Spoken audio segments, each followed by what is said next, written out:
오늘 나누기를 원하는 말씀의 제목은 다윗의 유언입니다. 다윗의 유언에 대해서 오늘 한번 살펴보기를 원하는데요. 살면서 가장 후회되는 일이 있으십니까? 내가 만약에 과거의 삶을 되돌아갈 수만 있다면, 내가 만약 그때 그 순간이 된다면 나는 절대로 그런 일을 하지 않았을 텐데 라고 생각하면서 아쉬워하는 어떤 한 부분이 있습니까? 저는 사실 과거에 내린 결정에 대해서 가능한 후회하지 않으려고 노력하는 사람이긴 하지만, 그거는 과거에 얽매이지 않으려고 그렇게 하는 것이지, 제 삶에 있어서도 과거에 했던 많은 일들 속에서 내가 그렇게 하지 않았으면 얼마나 좋았을까라는 후회를 가지는 부분이 있습니다. 아마 여러분들도 한두 개 정도는 그런 부분이 있을 것이라고 생각합니다.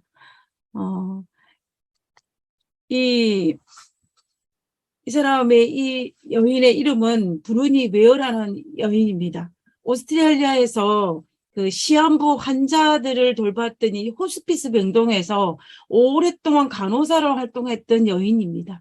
이 여인이 오랫동안 호스피스 병동에서 이제 죽음을 앞둔 환자들을 돌보면서 그들이 삶에 있어서 얼마나 후회하는 것들을 여러 가지가 있었을 텐데요. 그 이야기를 들으면서 죽을 때 가장 후회하는 탑5를 선정해서 그것을 묶어서 책을 만들었습니다. 그 책이 바로 이 책입니다. 이 책에서 소개되어지는 내용들을 살펴보기를 원하는데요. 이 5가지를 요약하고 있습니다. 죽기 전에 사람들이 가장 후회하는 5가지의 내용입니다. 여기는 그리스도인도 아마 있을 것이겠지만 그리스도인이 아닌 사람들도 많이 있을 것입니다. 대다수가 아마 비그리스도인일 가능성이 높은데요. 많은 사람들을 만났을 때 죽기 전에 그들이 가장 후회하는 5가지를 소개하고 있는데, 그 첫 번째가 뭐냐면은 내 뜻대로 살지 못한 것에 대해서 후회하고 있는 것이 바로 첫 번째였습니다. 내가 원하는 삶을 살았던 것이 아니라 주변 사람들의 기대에 맞춰서 삶을 살았기 때문에 나는 내가 하고 싶었던 것을 정말 하지 못한 것에 대한 두려움을, 그런 것에 대한 후회를 하고 있는 것이 첫 번째였습니다. 그다음에 두 번째는 뭐냐면 일 좀 덜 할 걸. 이게 무슨 말이냐면 내가 너무 일을 많이 한다고 했기 때문에 자라나는 아이들과 많은 시간을 보내지 못했고, 그리고 나의 배우자와 좋은 시간을 보내지 못한 것에 대해서 후회하면서 내가 일을 좀 더 적게 했으면 얼마나 좋았을까라는 그런 후회가 두 번째입니다. 그다음에 세 번째는 뭐냐면 화 좀 덜 낼 거예요. 저는 이 세 번째가 참 황당했는데요. 이 세 번째 내용이 어떤 내용이냐면은 내가 만약에 그때 그 순간에 화를 더 냈으면은 내가 그것이 더 참느라고 이 병이 생기지 않았을 텐데라는 후회를 가지면서 내가 그때 화를 좀 더 낼 걸, 이런 후회를 했다고 해요.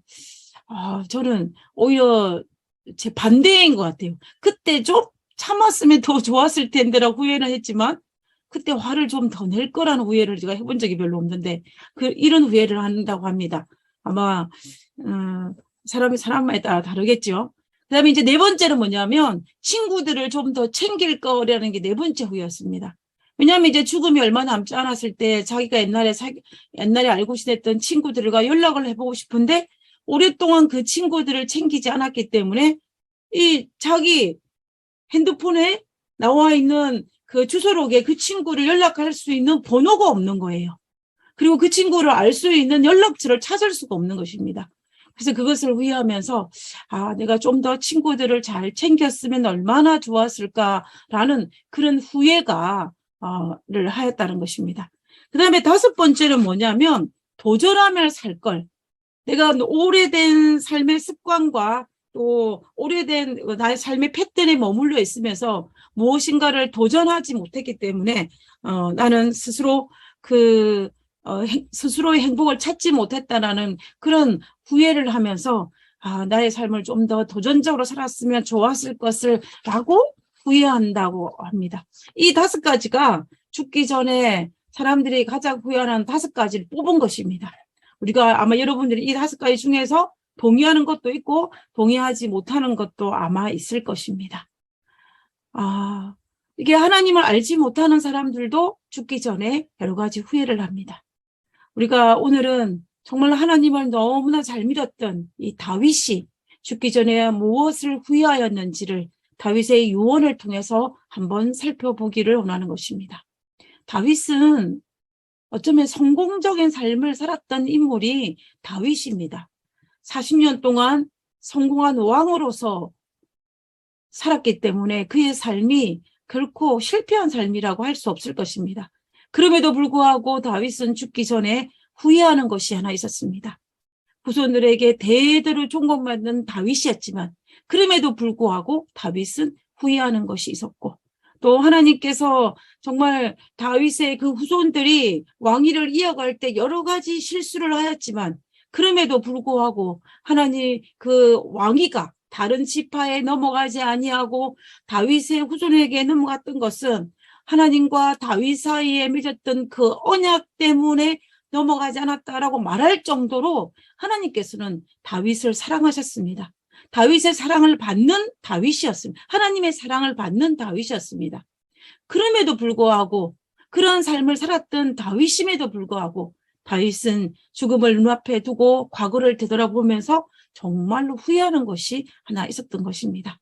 그래서 자기의 대를 이은 자녀만큼은 특별히 솔로몬만큼은 자신과 똑같은 실수를 하지 않기를 바라는 마음에서 유언을 남기고 그 부분을 특별히 유언에 남기고 있는 것을 볼 수가 있습니다.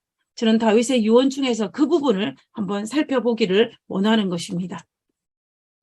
열왕기상 2장 1절에 있는 말씀입니다. 다윗이 죽을 날이 임박하매, 다윗이 몇 세에 이 땅에 잠들었냐면 70세에 잠들었습니다. 다윗이 70세에 죽을 날이 임박하매 그의 아들 솔로몬에게 명령하여 이르되, 내가 이제 세상 모든 사람이 가는 길로 가게 되었노니 너는 힘써 대장부가 되고, 3절입니다. 내 하나님 여호와의 명령을 지켜 그 길로 행하여 그의 법률과 계명과 율례와 증거를 모세의 율법에 기록된 대로 지키라. 그리하면 내가 무엇을 하든지 어디로 가든지 형통할지라 라고 이야기합니다. 다윗에게 있어서 솔로몬은 아주 특별한 아들입니다. 모든 자녀가 부모에게 특별한 아들이긴 하지만 특별히 다윗에게 있어서 솔로몬은 특별한 아들이었습니다. 이 솔로몬은 자신의 삶을 송두리째 바꾸게 만들었던 이 밧세바와 사이에서 두 번째 태어난 아들이 바로 이 솔로몬이었습니다. 다윗이 50세에 낳은 아들이 솔로몬입니다. 이 밧세바와 사이에서 태어난 첫 번째 아들은 죽임을 당하여 자신의 죄 때문에, 다윗의 죄 때문에 죽임을 당하였고, 그 뒤에 바로 태어난 아들이 바로 솔로몬이었습니다. 성경은 솔로몬의 출생에 대해서 이렇게 기록하고 있습니다. 사무엘하 12장 24절과 25절에 있는 말씀입니다. 다윗이 그의 아내 밧세바를 위로하고, 첫 번째 아들이 죽고 난 다음에 그 사실로 인하여 밧세바가 힘들어했을 때에 다윗이 그의 아내 밧세바를 위로하였다라는 뜻입니다. 밧세바를 위로하고 그에게 들어가 그와 동침하였더니 그가 아들을 낳음에 그의 이름을 솔로몬이라 하니라. 하나님께서 그를 사랑하사 선지자 나단을 보내 그의 이름을 여다디아라 하시니 이는 여호와께서 사랑하셨기 때문이더라. 여기에 보면은 이 다윗이 밧세바와 낳은 첫째 아들이 죽고 난 다음에 두 번째 아들을 낳았는데 그 아들의 이름을 솔로몬이라고 지었다라고 하였습니다. 이 솔로몬의 뜻은 평화의 사람이라는 뜻을 가지고 있습니다. 평화의 사람이라는 뜻을 가지고 있어요. 그런데 하나님께서는 나단 선지자를 보내서 정말로 아름다운 이름을 하나 지어주셨습니다. 그 이름이 뭐냐면 여디디아라는 이름입니다. 이 여디디아의 이름의 뜻은 뭐냐면 하나님께 사랑을 입은 자, 그리고 하나님께서 가장 사랑받는 사람이라는 뜻을 가지고 있습니다. 다윗이 그 아들을 바라보면서 솔로몬을 바라보면서 그리고 솔로몬이라는 이름을 부르면서 그의 마음속에 어떤 마음이 들었을까요? 하나님께서 이 자신의 회개를 받으시고 그리고 자신의 허물을 덮어주신 하나님의 사랑이 떠올랐을 것이라고 생각합니다. 왜냐하면 비록 그의 첫아들은 죽었지만 그 둘째 아들 이 솔로몬을 보면서 하나님께서 사랑받는 이름이란 뜻을 가진 여디디아라는 이름을 지으신 것을 보았을 때 하나님께서는 자신의 죄를 용서하셨고 또 자신의 허물을 덮어줄 수 있는 아들이 바로 솔로몬이었기 때문에 아마 다윗은 솔로몬을 아주 특별한 아들로 여겼음을 당연할 것입니다. 자신의 치부가 하나님께 용서받았음을 기억나게 하는 아들이 바로 이 솔로몬이었기 때문입니다. 그리고 그뿐만 아니라 이 밧세바의 첫아들이 죽고 난 다음에 태어난 아들이었기 때문에 얼마나 애틋했겠습니까? 그리고 이제 이 솔로몬은 이 아들을 두고 이제 자신의 죽음을 앞두고 그 아들에게 왕위를 물려주면서 유언으로 남긴 것이 오늘 읽은 그 부분입니다. 이때 솔로몬의 나이가 20살이 되었습니다. 아직 어리죠. 20살이 밖에 안 된 이 아들이 이 이스라엘의 왕으로 통치하는 그 왕위를 물려주면서 다윗은 여러 가지 마음이 복잡하였을 것입니다. 그리고 자신의 과거를 되돌아보면서 정말로 다윗이 예언하기를 하나님의 율례와 율법을 지키라고 유언을 남긴 것을 볼 수가 있습니다. 그런데 저는 이 다윗이 솔로몬에게 유언으로 남긴 이 유언의 이 말씀을 가만히 살펴보면서 이 다윗은 하나님께서 명하신 이스라엘의 왕으로서 지켜야 할 그 도리를 기초에 두고 염두에 두고 이 유언을 하지 않았나라는 생각을 하게 됩니다. 이스라엘 백성들이 가나안 땅에 도착하기 전에 광야에 있을 때에 하나님께서 모세를 통하여서 너희들이 가나안 땅에 갔을 때에 만약에 이스라엘의 왕을 구하게 되었을 때에 왕이 지켜야 할 규칙, 덕목, 왕이 반드시 지켜야 할 것을 4가지를 말씀해 주신 부분이 있습니다. 일단 그 모습을 한번 보도록 하겠습니다. 신명기 17장 16절에 보면은 그가 누구냐면 이스라엘의 왕이 되었을 때 왕은 병마를 많이 두지 말 것이요. 병마를 많이 얻으려고 그 백성을 애굽으로 돌아가게 하지 말 것이니 이런 여호와께서 너희에게 이르시기를 너희가 이후에는 그 길로 다시 돌아가지 말 것이라 하셨음이며 첫 번째는 뭐냐면 이스라엘의 왕은 첫째 뭐 하지 말라? 병마를 많이 두지 않는 것이 왕으로서 지켜야 할 첫 번째 의무였습니다. 그 다음에 두 번째 의무는 뭐냐면 17절에 그에게 아내를 많이 두어 그의 마음을 미혹되게 하지 말 것이며 라고 했습니다. 그러니까 두 번째는 아내를 많이 두지 않기. 그 다음에 세 번째는 자기를 위하여 은금을 많이 쌓지 말라라고 했습니다. 세 번째는 재물을 많이 쌓아두지 않는 것이 왕으로서 지켜야 할 덕목이었습니다. 그 다음에 18절에 보면 그가 왕위에 오르거든 이 율법서와 등사본을 레위 사람 제사장 앞에서 책에 기록하여 오늘날 우리말로 하면 성경책이죠. 성경책을 19절에 평생에 자기 옆에 두고 성경책을 자기 옆에 두고 읽어 그의 하나님 여호와를 경외하기를 배우며 이 율례와 이 율법의 모든 말과 이 규례를 지켜 행할 것이라 라고 했습니다. 그래서 결과적으로 볼 때에 왕으로 지켜야 할 것은 여호와의 율례와 규례를 지키는 것입니다. 그래서 결국은 왕으로서 해야 할 당연한 의무와 왕의 자격이라고 볼 수 있는 것이 첫째는 병마를 많이 두지 않는 것이고 아내를 많이 얻지 않는 것이고 또 그리고 재물을 많이 쌓아두지 않는 것이며 그리고 네 번째 여호와의 율례와 규례, 율법을 지키는 것이 왕으로서 당연히 해야 할 의무였다라는 것입니다.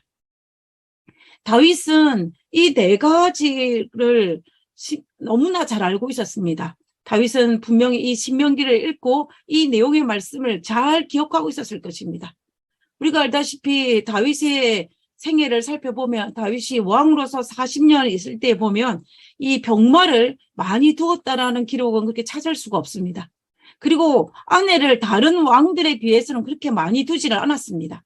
그 세 번째는 재물을 많이 쌓아두지도 않았습니다. 오히려 성전을 짓기 위해서 자금으로 모아두었기 때문에 이 그렇게 재물을 자기 자신을 위해서 재물을 많이 쌓아두었다라고 보기는 어렵습니다.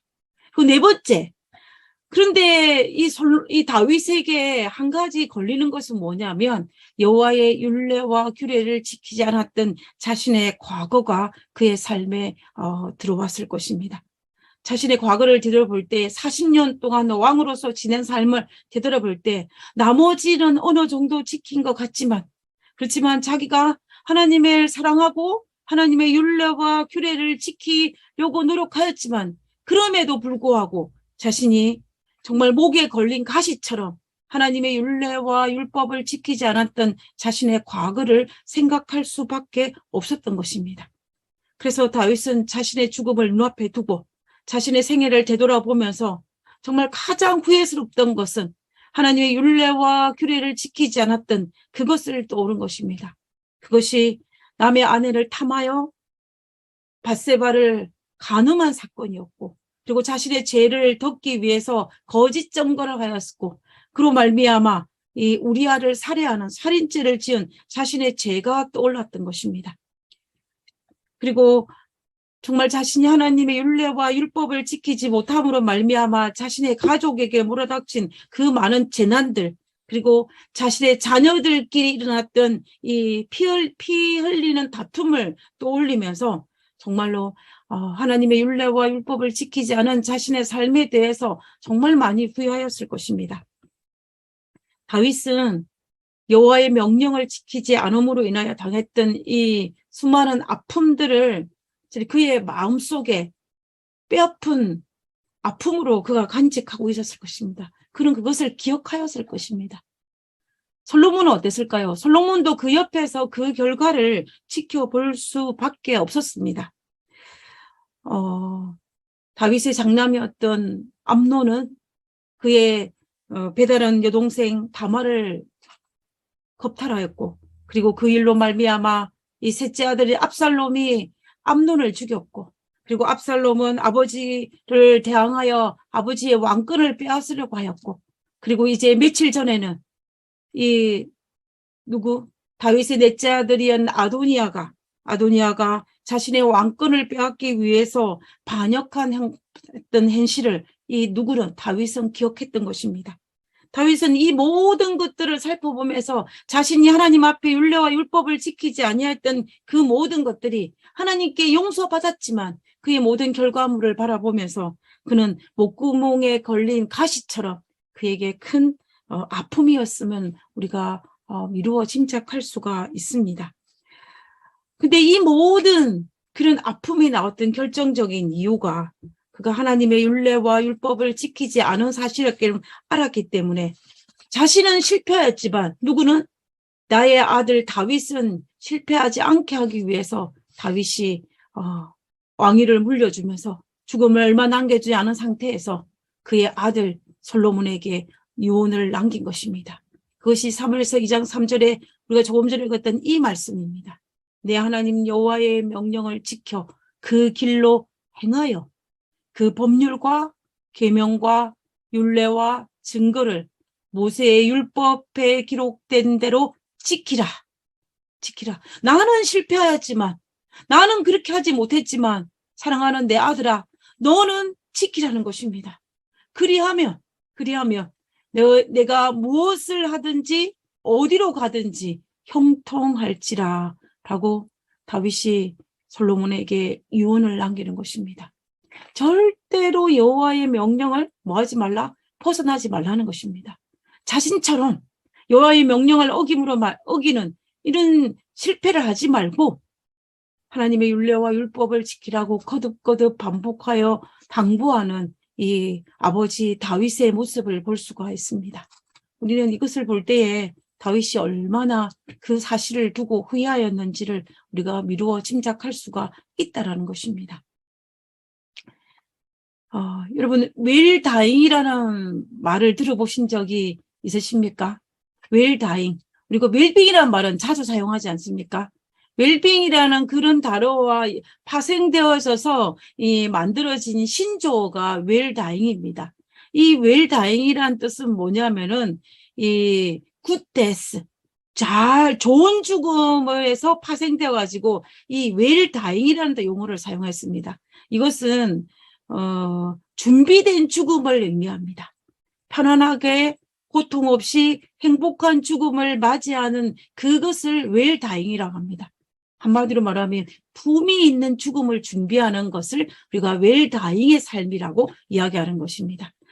이 웰다잉의 목적은 뭐냐면 갑자기 죽음을 맞이하는 것이 아니라 준비된 죽음을 맞이하는 것입니다.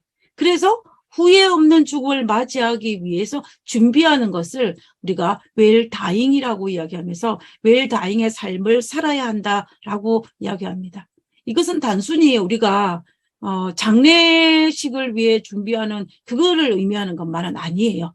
이 웰다잉은 이 죽음을 가는 과정 속에 일어난 많은 것들을 포함되어져 있는 정말 질 좋은 삶을 살아가다가 하나님께서 허락하신 그 시간에 준비된 죽음을 맞이하는 것이 바로 이 웰다잉의 삶을 이야기하는 것입니다. 오늘날 우리가 추구하는 오늘 사회에서 이 웰빙 세대에서 추구하는 행복한 삶을 도표로 만든 것인데요. 이것은 이 도표가 의미하는 것은 뭐냐면 우리가 정신적으로 육체적으로 조화된 삶을 살아서 행복한 삶을 누리는 것을 우리가 웰빙이라고 하지 않습니까? 그래서 건강한 음식도 먹고 건강한 정신세계와 이런 여러 가지 운동도 하면서 이게 웰빙을 이야기합니다. 근데 그런 삶을 살다가 우리가 에이징은 무슨 말이냐면 그 나이에 맞게 행복하게 나이 들기입니다.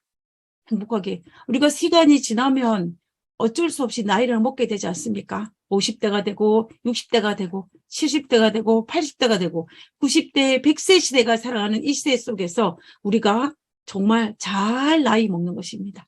자기 나이에 맞는 그러한 어떤 품위와 또 그 나이에 맞는 이런 모든 것들을 갖추어서 잘 나이 먹는 그러한 것을 우리가 웰에이징이라고 합니다. 그러한 삶을 살아가다 보니까 준비된 죽음을 맞이하는 것이 바로 웰다잉이라고 이야기합니다.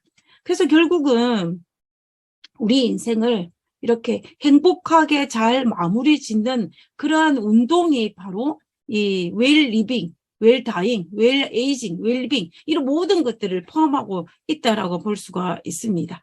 그래서 이 웰다잉은 정말로 오늘날 우리가 살아가면서 지금 우리가 언제 죽을지 잘 모르지 않습니까? 언제 내 삶이 마무리될지 우리는 아무도 알지 못합니다. 그런 생활 속에 있을 때에 하나님께서 나에게 주어진 이 시간 속에서 우리가 어떻게 정신적으로 그다음에 영적으로 육적으로 잘 조화된 삶을 살면서 마무리 지을 수 있을 것인지를 사는 그 삶을 이야기하는 것입니다.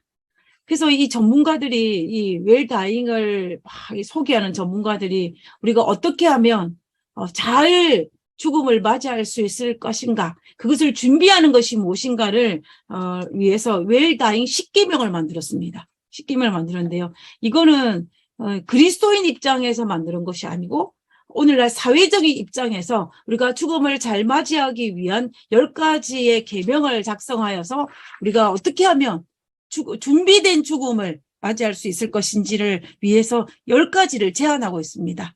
첫 번째는 뭐냐면 버킷리스트를 작성하기입니다. 이거는 뭐냐면 내가 하고 싶은 것이 무엇일까? 내가 하고 싶은 것이 무엇일까를 목록을 만들어 가지고 그다음에 친구들과 그다음에 같은 교우들과 그다음에 가족들과 시간을 보내는 것입니다. 한번 작성해 보시기 바랍니다. 내가 이 땅에서 나에게 주어진 시간 속에 내가 무엇을 할 것인지 버킷리스트를 한번 작성해 보시기 바랍니다. 그다음에 두 번째는 뭐냐면 이 건강을 체크하라는 것입니다. 건강. 내가 지금 내 몸의 건강 상태가 어떤지를 알아라는 것입니다. 내가 지금 어떤 질병을 가지고 있고 또 어떤 만성질환을 가지고 있는지 자기의 몸 상태를 정확하게 진단하여서 자기 몸을 제대로 관리하면서 마지막에 맞이할 수 있는 그러한 삶을 하라는 것입니다. 그 다음에 세 번째는 뭐냐면 법적 효력이 있는 유언장과 자서정을 작성하라는 거예요. 이거는 무슨 말이냐면 내가 죽고 난 다음에 나의 자녀들이, 나의 후손들이 재산 가지고 다툼이 일어나지 않도록, 재산이나 이런 분쟁을 막기 위해서 미리 유언장을 작성해 놓으라는 것입니다. 유언장과 더불어서 또 뭐까지 말하고 있냐면, 내 삶의 가치, 다윗처럼 자기가 살아보니까 나는 못했지만 내 자녀들에게서 꼭 필요한 것이 무엇인지를 그것을 생각하고 이 삶의 가치나 지혜를 나눠줄 수 있는 말을 수필처럼 이렇게 작성해가지고 작성해서 자서전 형태로 남겨라고 제안을 하고 있습니다. 그다음에 네 번째는 뭐냐면 고독사 예방하기예요. 이거는 뭐냐면 내가 비겁한 순간이 닥쳐올 수 있지 않습니까? 그때에 내가 빨리 도움을 취할 수 있는 가족이나 친구를 정해두는 것입니다. 정해두는 것이에요. 우리가 저는 이것이 필요하다라고 생각합니다. 우리가 여러 사람들과 다 알고 지내지만 그중에 특별히 내가 어려운 일이 닥쳤을 때에 내가 직접적으로 연락할 수 있는 가족이나 친구들을 정해놓고 또 그런 것이 필요한 것입니다. 그 다음에 이제 다섯 번째는 장래 계획 세우기입니다. 이 장래 계획 세우기는 무슨 말이냐면 내가 만약에 죽었을 때 장래 절차와 방법에 대해서 구체적으로 미리 계획을 세워놓는 것입니다. 그리고 비석 있지 않습니까? 비석에 어떤 글을 쓸 것인지 좀 미리 써놓고, 그다음에 자기의 사진을 잘 정리해놓고, 그리고 자신이 원하는 죽음의 모습들도 자녀들에게, 가족들에게 미리 이야기하는 것입니다. 그래서 이 장례 절차의 모든 것도 다 계획을 세워놓으라는 것입니다. 자, 그 다음에 이제 여섯 번째가 뭐냐면 자성의 시간을 갖기예요. 자성의 시간 갖기. 이거는 뭐냐면 지금 오늘날 나의 이 모습이 내가 왜 이 모습을 갖게 되는 것인지를 스스로 되돌아볼 수 있는 시간을 가지는 것입니다. 나는 내가 왜 지금 이런 일을 겪고 있을까를 스스로 생각하여서 지금 현재에 있는 나의 상태를 자연스럽게 받아들이고 인정할 수 있는 시간을 가지라는 거예요. 그렇게 되어야만 정서적으로 안정을 가질 수 있다라고 제안을 합니다. 그래서 자기 스스로를 되돌아볼 수 있는 그 자신의 현재의 삶을 받아들일 수 있는 그 자성의 시간을 가지라고 제안하고 있습니다. 그 다음에 여덟 번째는 자원봉사하기예요. 자원봉사하기. 우리가 다른 사람에게 도움을 줄 때만큼 우리에게 엔돌핀이 많이 나올 때가 없습니다. 그래서 우리가 비록 이제 우리가 살아갈 때 웰다잉을 준비할 때 다른 사람을 도울 수 있는 그 자원봉사할 수 있는 여러 가지 방법을 찾고 그 봉사하는 일에 꾸준히 참여하라고 제안을 하고 있습니다. 그다음에 아홉 번째는 추억 물품 보관하기예요. 이 추억 물품 보관하기는 뭐냐면 본인이 간직하고 싶은 사진이나 그다음에 편지나 선물이나 이런 기념품들을 이제 많은 것 말고 정말 소중한 것들을 아주 적지만 잘 보관하고 있으라는 것입니다. 그래서 그것을 보면서 나의 추억을 떠올릴 수 있는 그런 것들을 잘 정리하라는 거예요. 자기의 물건을 정리하라는 것과 같은 개념으로 보면 될 것입니다. 그다음에 마지막으로 제안하는 것이 뭐냐면 사전 의료 의향서를 작성하라는 것입니다. 이거는 여러분들이 아마 잘 아실 것입니다. 만약에 내가 그 불치병에 걸렸을 때, 불치병, 그러니까 희망이 없을 때, 불치병이 아니라, 이제는 어떤 뭐라 그럴까요? 어떤 회복 불가능한 상태에 빠졌을 때, 인공호흡기나 심폐소생술이나 수혈을 받을 것인지, 받지 않을 것인지를 미리 정해두는 것입니다. 그것을 쓰라는 거예요. 이렇게, 오늘날 사회에서는 이제 오늘날 장수 세대로 넘어가지 않습니까? 이제 100세 세대, 이제 몇 년만 있으면은 이제 우리의 수명이 100세가 아니라 평균 120세, 110세까지 살 수 있는 그런 시대가 올 것이라고 오늘 사람들이 이야기합니다. 그런 시대에서 우리가 좀 더 사회적으로 건강한 이 죽음을 맞이할 수 있는 웰다잉을 위해서 10가지의 그 계명을 작성하여서 사람들에게 권면하고 있는 것을 볼 수가 있다라는 것입니다. 오늘날 사회도 이렇게 아름다운 황혼을 보내기 위해서, 그리고 아름다운 죽음을 맞이하기 위해서 이 사회적으로 이 웰다잉이라는 이러한 신조를 만들어서 사람들을 독려하고 사람들에게 붐을 일으키고 있는데, 그러면 우리가 그리스도인의 측면에서 우리가 어떻게 웰다잉할 수 있을지를 한번 생각해 보는 것도 우리에게 필요하다는 것입니다. 우리가 특별히 다윗이 이제 죽기 직전에 그의 유언을 통하여서, 다윗의 마지막 삶을 통하여서 우리가 어떻게 웰다잉할 수 있을지를 한번 생각해 보는 것도 우리에게 큰 의미가 있을 것이라고 생각합니다. 왜냐하면 우리는 한 사회에 속해 있기 때문에 이 웰다잉을 어느 정도 적응하는 것도 중요하지만, 우리가 그보다 먼저 우리는 하늘 시민이기 때문에 그리스도인으로서 우리가 어떻게 죽음을 맞이할 것인지를 생각해 보는 것은 우리에게 정말 중요하다라고 생각합니다. 제가 지금까지 살면서 가장 아름다운 그리스도인의 죽음을 본 적이 있습니다. 제가 아리조나에 있을 때 암으로 죽음을 맞이하신 한 장로님이 계셨는데요. 이 장로님의 돌아가시는 모습을, 과정을 살펴보면서 제가 그리스도인의 죽음이라는 것이 얼마나 아름다운지를 제가 봤던 그러한 모습이었습니다. 이분은 평생을 건강하셨어요. 그래서 한 번도 병치레를 별로 해본 적이 없었습니다. 그런데 어느 날 이분이 70대 중반이 되었는데 어느 날 소화가 잘 되지 않아가지고 병원을 찾았어요. 병원을 찾았는데 병원에서 오지를 해가지고 이 위가 조금 안 좋은 것 같다고 그래서 소화제를 처방해 줬습니다. 그래서 집에 와가지고 이 소화제를 먹었는데 낫지를 않는 거예요. 그래가지고 다시 병원을 찾았더니 이제 그 병원에서 진단명이 나왔는데 그 진단이 뭐냐면 위암이었습니다. 위암도 거의 말기에 가까운 위암이었어요. 그래서 이분이 위암 진단을 받고 3개월 만에 잠드셨습니다. 잠드셨는데 이 3개월 동안 이 장로님께서 정말 그리스도인의 웰다잉이 뭔지를 제가 볼 수 있는 기회가 있었습니다. 근데 이분은 모든 일에 그렇게 너그러운 성향을 가지신 분은 아니셨어요. 물론 이분 열심히 신앙생활 하시고 봉사도 많이 하시고 성경의 원칙을 지키기 위해서 열심히 하셨지만 조금은 까다로운 분이셨습니다.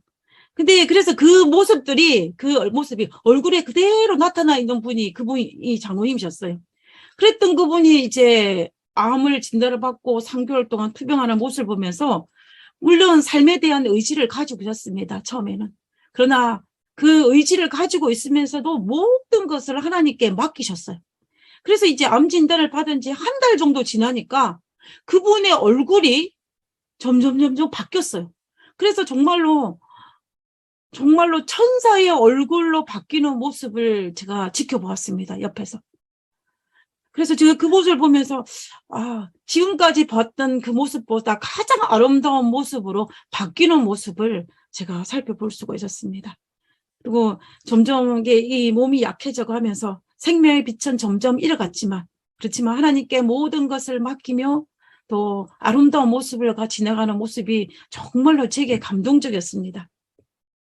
제가 그분의 마지막 날을 잊지를 못하는데요. 그날은 안식일이었어요. 그래서 안식일인데 우리가 장로님의 시간이 얼마 남지 않았다라는 것을 우리 모든 교우님들이 감지를 했습니다. 그래서 안식일 예배를 마치고 난 다음에 이제 모든 교우님들이 장로님을 방문하기를 원했어요.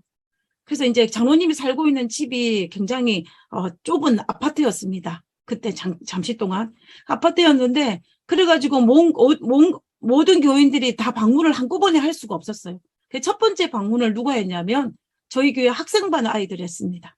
학생반 아이들이 먼저 가서 방문을 해서 찬미를 부르고 악기를 연주하면서 찬양 예배를 드렸습니다. 그리고 그 팀이 나오고 난 다음에 두 번째로 방문한 팀이 뭐냐면 영혼권이었어요. 영혼권이 가가지고 기도를 하고 위로를 하고 찬양을 드리면서 또 예배를 드리고 그 영혼권이 나왔습니다. 그리고 이제 저희들 이제 한국어권은 교회에서 기다리고 있었습니다. 학생들이 방문이 끝나고 그다음에 영어권이 방문이 끝나고 그리고 난 다음에 이제 한국어권이 방문을 하기 위해서 교회에서 기다리고 있다가 이제 영어권이 방문이 끝났다는 소식을 듣고 우리가 이제 그 교회 집으로 갔어요. 집으로 가니 그날따라 많은 교우님들이 참 방문을 했습니다. 그래서 앉을 곳이 없어서 부엌에까지 앉아 있는 그런 상황까지 갔습니다. 근데 이제 그때 사실 장로님은 불편한 관계를 가지고 있는 교회의 한 가정이 있었어요. 그래서 이 가정과는 굉장히 불편한 관계를 가지고 있었습니다. 근데 이제 우리가 가서 방문을 하니 장로님의 시간이 얼마 남지 않았다는 것을 감지할 수 있었고, 장로님이 그 불편한 관계를 가지고 있는 그 사람을 만나기를 원하셨어요. 그래서 우리가 급히 연락을 취해서 그분이 장로님의 시간이 얼마 남지 않았으니까 방문해 주기를 요청하였습니다. 그리고 그분은 이제 얼마 남지 않은 장로님의 죽음 앞에 방문하기를 응하였고, 그분이 오기로 약속을 했습니다. 그래서 이제 우리가 그분이 오기를 기다리고 있으면서 계속 찬미를 불렀어요. 끊임없이 계속 찬미를 불렀습니다. 장로님이 좋아하는 찬미, 그다음에 희망과 소망에 담긴 찬미, 하늘나라 찬미, 이런 수많은 찬미를 많은 시간 동안 불렀던 것 같아요. 그리고 그 이제 불편한 관계를 가졌던 그 장로님 가정에 오셔서 이제 죽음을 앞에 둔 이제 그 장로님의 손을 맞잡고 서로 화해하는 장면을 눈으로 봤습니다. 정말 울면서 두 분이 화해하시는 장면을 바라보면서 우리가 참 감동을 받았던 그런 경험이 있습니다. 그리고 이제 모두가 모인 상황 속에서 예배를 드리고, 그리고 그 모든 예배가 마치고 난 다음에 마지막에 축도를 할 때 그때 그 시간에, 축도하는 그 시간에 그분이 잠드셨습니다. 그리고 그분의 마지막 말이 뭐였냐면 하나님 감사합니다였어요. 그분은 이 말을 정말 어렵게 내뱉으시면서 잠드셨어요. 제가 이 모습을 바라보면서 정말 그리스도인의 죽음이 얼마나 아름다운지를 새삼 느낄 수 있는 그런 죽음이었습니다. 많은 사람들이 그 죽음을 눈앞에 두고 복된 죽음이다, 복된 심이다, 복된 잠이라고 이야기할 만큼 그 마지막 장면은 우리 모든 교우님들에게 감동을 주었던 그러한 장면이었습니다. 그래서 저는 저렇게 마지막을 맞이한다면 참 아름다운 마지막이구나라는 생각을 제가 하였던 그런 기억이 있습니다.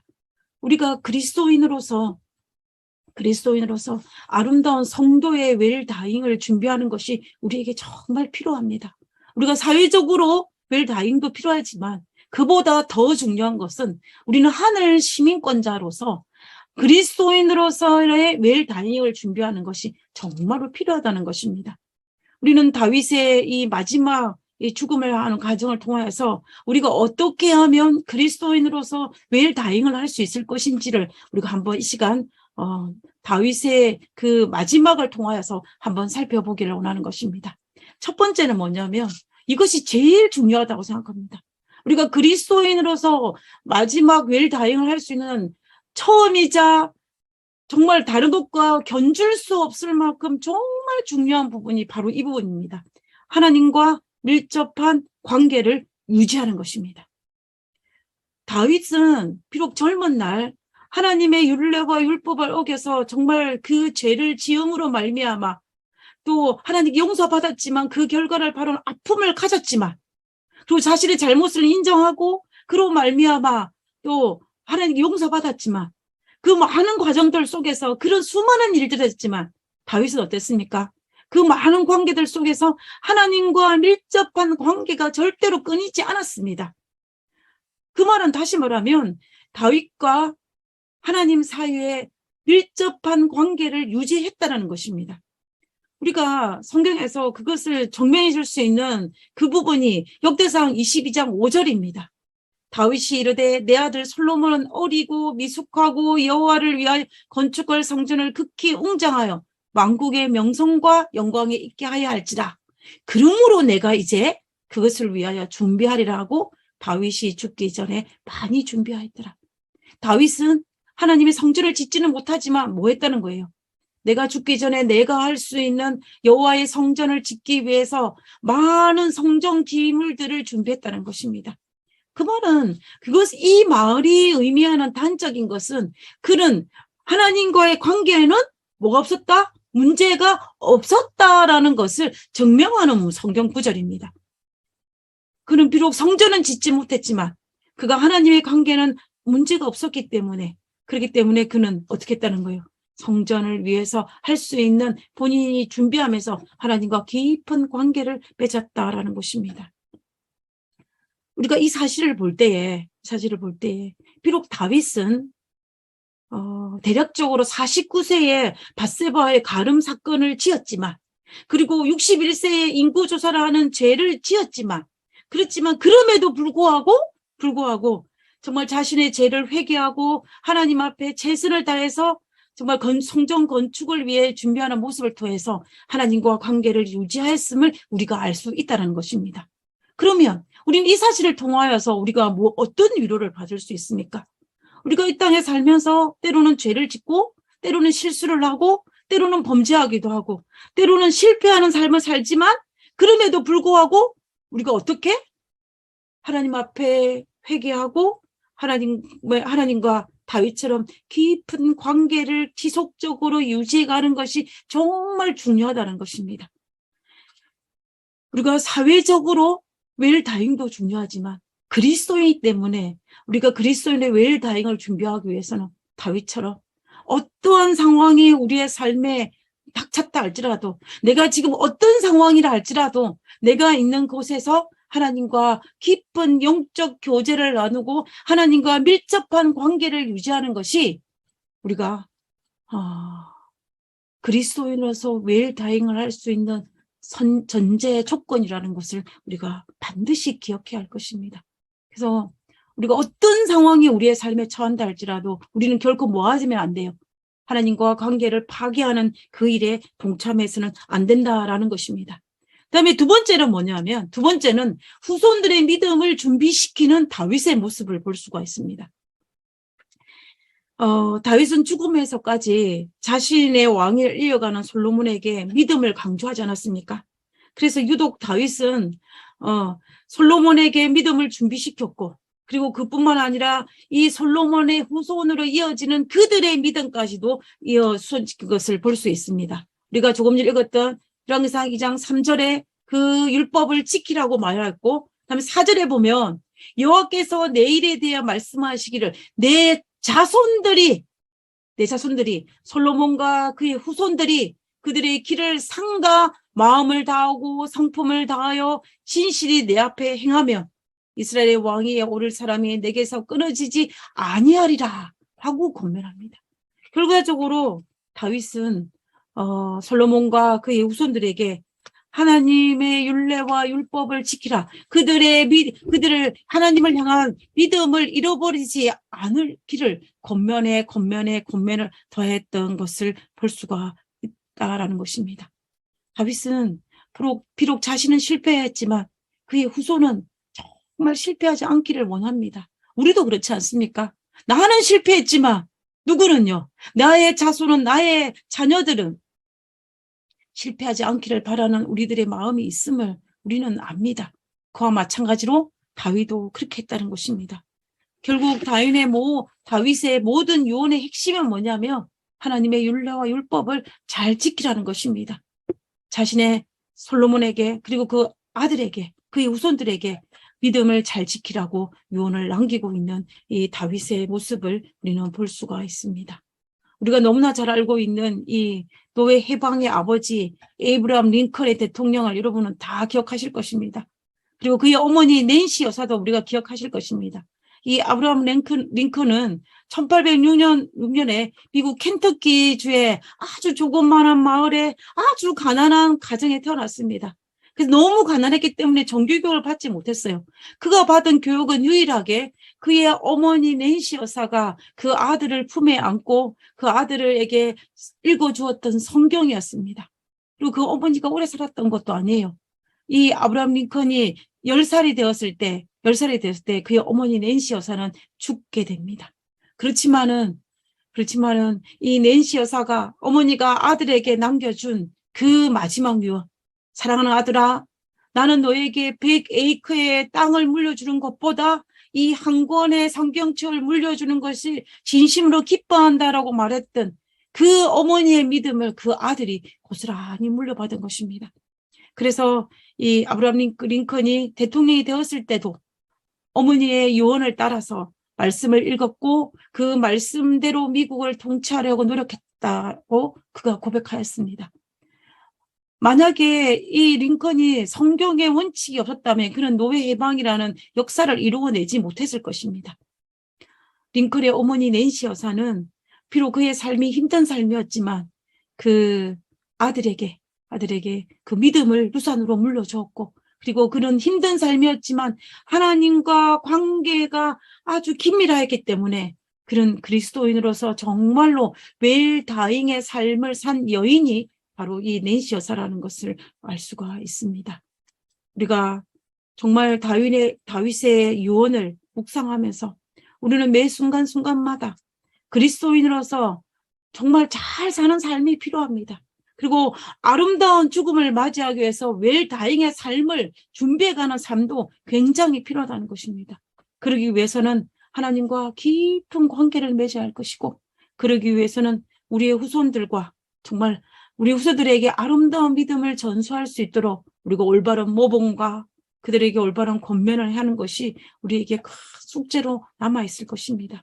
우리 모두 정말 하나님께서 우리에게 주어지는 그 남은 시간 동안 정말 하나님 안에서 잘 살기 위해서, 그리스도인으로 살기 위해서, 그리스도인으로 아름다운 죽음을 맞이하기 위해서 정말 하나님과 더 깊은 영적 교제와의 삶을 살 수 있는 우리 모두가 되기를 간절히 바라면서 오늘 말씀을 마치고자 합니다.